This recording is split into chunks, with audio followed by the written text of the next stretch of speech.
जय Hind all of you. आज की क्लास में हम लोग पढ़ने वाले हैं प्रतिरोधों का श्रेणीक्रम संयोजन। प्रतिरोधों का श्रेणीक्रम संयोजन क्या होता है कि जब दो या दो से अधिक प्रतिरोधों को इस प्रकार जोड़ा जाए कि पहले प्रतिरोध का दूसरा सिरा दूसरे प्रतिरोध के पहले सिरे से जुड़ा हो और दूसरे प्रतिरोध का दूसरा सिरा तीसरे प्रतिरोध के पहले सिरे से जुड़ा हो, तो इस प्रकार के संयोजन को हम लोग कहते हैं श्रेणीक्रम संयोजन। और ये 3, 4, 5 जितने प्रतिरोध जुड़ेंगे सब में यही कंडीशन लागू होगी कि हर एक प्रतिरोध का दूसरा सिरा अगले वाले प्रतिरोध के पहले सिरे से जुड़ा होगा। जैसे हम चित्र के माध्यम से देखते हैं, मान लीजिए कि कोई एक प्रतिरोध है इस तरीके से और इसके पीछे एक और ले लिया जाए इस तरीके से, यहाँ पे इसका जोड़ हो जाता है। एक जोड़ यहाँ कर देते हैं, इसके आगे एक और जोड़ दिया जाए अगर इस तरीके से, तो मैं इस पॉइंट को ए लिख देता हूँ, इसे बी, इसे सी, इसे डी। अब ए और बी के बीच में पहला प्रतिरोध जो है उसको मैं R1 कह देता हूँ। बी और सी के बीच में R2, सी और डी के बीच में R3।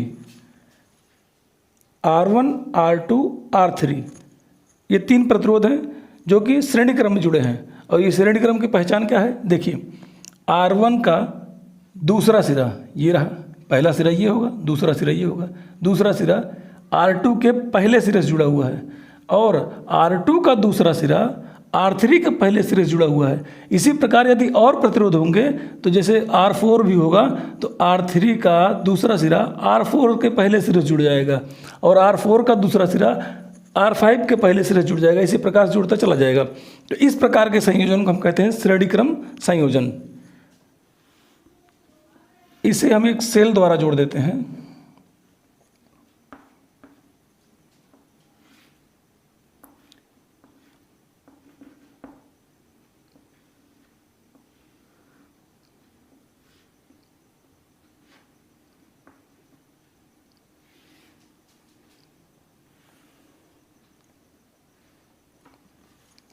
मान लेते हैं कि इस सेल में जो धारा उत्पन्न हो रही है वो I है। I परिपथ के अंदर प्लस से माइनस की ओर चलती है धारा सदैव, तो ऐसे जा करके और इस तरीके से माइनस की ओर से होता हुआ निकल जाएगी। और इनके बीच का जो विभवांतर है, मैं मान लेता हूँ कि A से B के बीच में जो विभवांतर है V1 है, वो V1, और B से C के बीच में विभवांतर V2 है और C से D के बीच में विभवांतर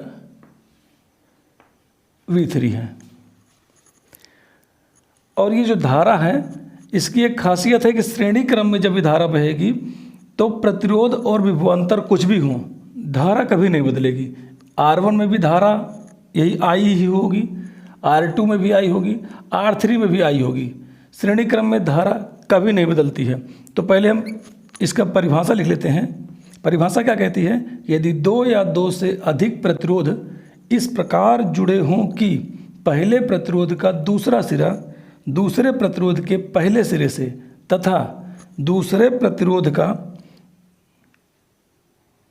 दूसरा सिरा तीसरे प्रतिरोध के पहले सिरे से जुड़ा हो, तो इस प्रकार के संयोजन को श्रेणीक्रम संयोजन कहते हैं। श्रेणीक्रम संयोजन की ये जो खास बात है वो हम इधर लिख लेते हैं कि श्रेणीक्रम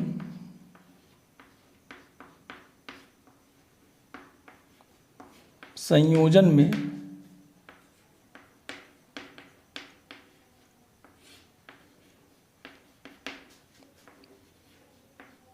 धारा सभी प्रतिरोधों में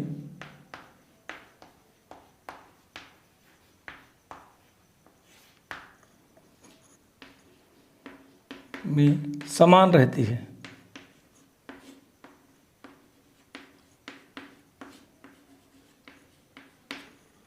श्रेणी क्रम संयोजन में धारा सभी प्रतिरोधों में समान रहती है, ये नहीं बदलती है।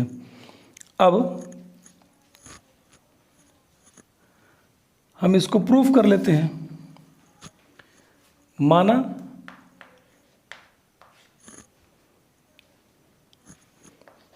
R1, R2 तथा R3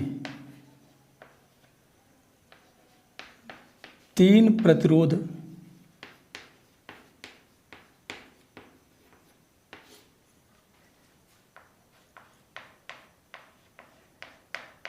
श्रेणी क्रम में जुड़े हैं। हमने ये मान लिया कि R1, R2, R3 तीन प्रतिरोध श्रेणी क्रम में जुड़े हैं तथा इनमें प्रवाहित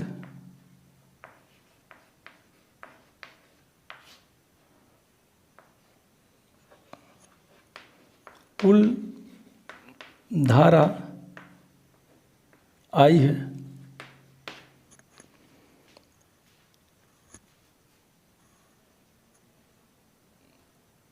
ओम के नियम से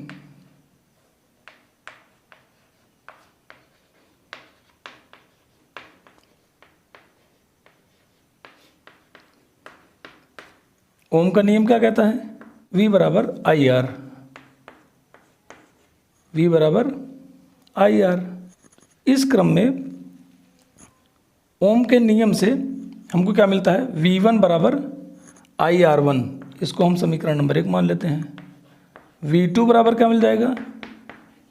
IR2, ये दूसरा हो गया। V3 बराबर क्या मिल जाएगा? IR3, ये तीसरा समीकरण हो गया। हमको प्रतिरोधों का संयोजन चाहिए, तो हम क्या करते हैं? तीनों समीकरण को जोड़ देते हैं। समीकरण 1, 2 तथा 3 को जोड़ने पर जोड़ दीजिए। V1 plus V2 plus V3 बराबर मिल जाएगा IR1 plus IR2 plus IR3। अब V1 plus V2 plus V3 बराबर I कॉमन ले लीजिए, R1 plus R2 plus R3 मिल जाएगा। यदि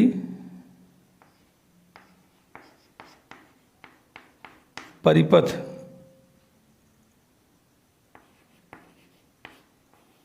का कुल विभवांतर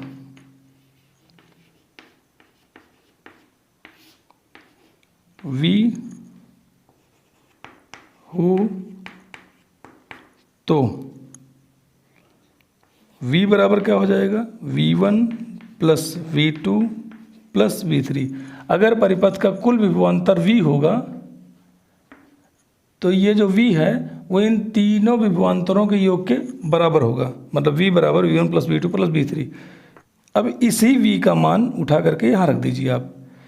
तो इसलिए V बराबर क्या मिलेगा हमको? V1 plus V2 plus V3 जगह पर हम जो V रख देंगे तो V बराबर मिल जाएगा IR1 plus R2 plus R3।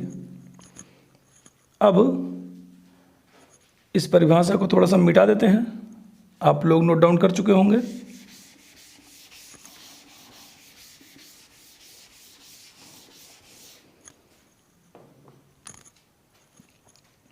क्या होगा? इस I को आप इस पक्ष में लेके चले जाइए बाईं तरफ, तो V अपॉन I हो जाएगा बराबर में R1 plus R2 plus R3। यदि परिपथ का तुल्य प्रतिरोध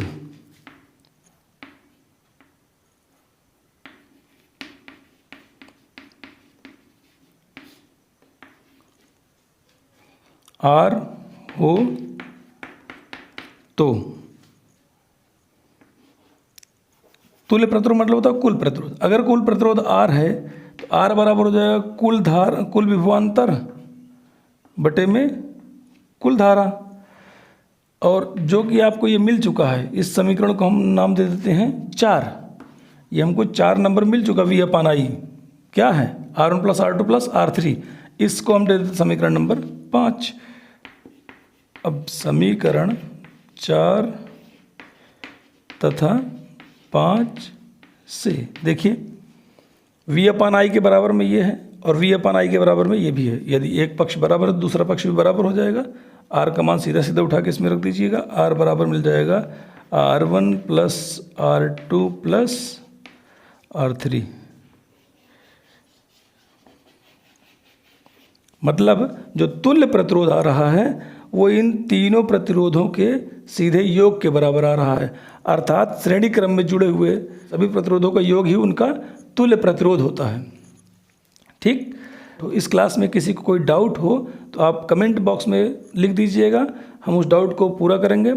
और हाँ, अगर आपको कक्षा 10 और 9 के विज्ञान और गणित से संबंधित कोई भी टॉपिक पर आपको वीडियो चाहिए होगा तो आप कमेंट बॉक्स में ज़रूर लिख दीजिएगा। मैं प्रयास करूँगा कि उसे तुरंत पूरा करूँ। तब तक के लिए धन्यवाद। जय हिंद।